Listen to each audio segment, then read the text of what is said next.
Hyderabad to Shirdi ఒక family వెళ్తే ఎంత ఖర్చవుతుందో ఈ వీడియోలో తెలుసుకుందాము. వీడియోని సేవ్ చేసుకోండి. షిరిడి ప్లాన్ ఉన్న వాళ్ళకి షేర్ చేయండి. అట్లాగే సబ్స్క్రైబ్ చేసుకోండి.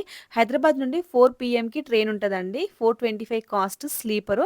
సో, అక్కడ మనము 9 ఏఎంకి రీచ్ అయిపోతాము. అక్కడ 20 రూపీస్‌కి షేర్ ఆటోలు ఉంటాయి. లేకపోతే ఫ్రీ బస్సులు గూడా ఉంటాయి. మనకక్కడ సత్రాలు గూడా ఉంటాయండి. అంత నీట్‌గా లేవు. అందుకే 1500 రూపీస్ కాస్ట్‌లో ఏసీ రూమ్స్ ఉన్నాయి. 1300 అయితే నాన్ ఏసీ ఉంటది. అక్కడ నుండి దర్శనానికి 200 రూపీస్ కాస్ట్ అయితే 20 మినిట్స్‌లో దర్శనం అయిపోతది.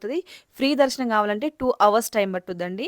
అక్కడ నుండి మనము అన్నదానానికి వెళ్ళిపోవచ్చు. ఫ్రీ అన్నదానం ఉంది. స్పెషల్ అన్నదానం ఉంది. పెద్దవాళ్ళకి 50, చిన్న వాళ్ళకి 30 రూపీస్. ఈ ప్రాసెస్ అంతా మధ్యాహ్నం 3 గంటల వరకు అయిపోతుంది. 3 గంటల నుంచి 5 గంటల వరకు రూమ్‌లో రెస్ట్ తీసుకొని 5:00కి బయటికొచ్చి చిన్నగా షాపింగ్ చేసి షిరిడి అంతా చూసి ఆ రోజు రెస్ట్ తీసుకున్నామనుకోండి నెక్స్ట్ డే శనిశింగారు కూడా వెళ్ళొచ్చు. ఇంకా నెమ్మదిగా ఫుల్ ఇన్ఫర్మేషన్ తెలుసుకోవాలనుకుంటే కింద లింక్ అటాచ్ చేస్తున్నానండి. ఫుల్ వీడియో అప్లోడ్ చేశాను మన ఛానల్‌లో. ఒకసారి వెళ్లి చూడండి. Thank you.